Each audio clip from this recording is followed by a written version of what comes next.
Eto nga pala yung araw na nakalaya ako sa bahay para magpapawis ng sandalian lang. Tara, samahan nyo na lang ako.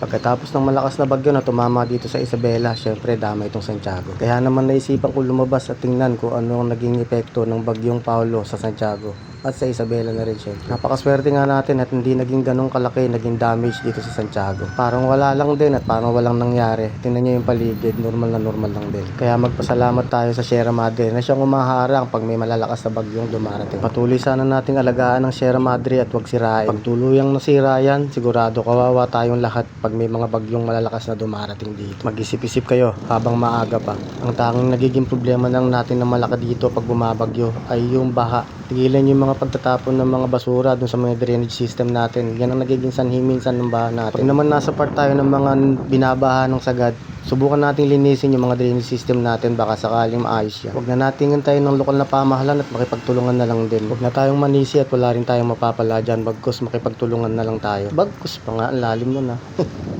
Dito na nga pala ako sa Foreigns Plaza at parang wala nga nangyari. Balik normal. Hanggang makarating na ako dito sa Caloocan, normal pa rin dito.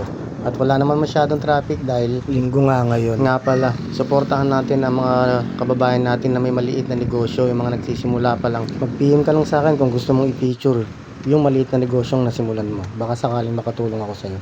Wala yung bayad, libre lang yan. Isang hay lang dyan, pagdaan ko. Dami kong sinasabi hanggang makarating na nga ako dito sa Santiago Sports Arena. Ano nga bang bago? Ano nga bang meron? Siyempre, ganun pa rin. Buti na lang dumaan ako dito, wala nang baha. Kailan nga ba ulit magkakaroon ng event dito sa Santiago Sports Arena? Pabulong naman ako. Para naman mapuntahan din natin kahit pa paano. Matagal-tagal na rin bago ako nagpunta rito simula nung ginagawa tong sports arena. Pero ngayong gawa na, syempre madalang na tayong pumunta dyan. Dahil na rin nasa bahay ako palagi at bantay ng mga bata. Nakarating na nga pala ako ng Dariok at umaahon na ako paunti-unti. Nakakapanibago pag matagal kang hindi nakapag-bike. Talagang hihingaling ka at medyo magdidilim yung paningin mo. So paano? Hanggang dito na lang ulit. Hanggang sa susunod na kabanata. Good luck. Maraming salamat.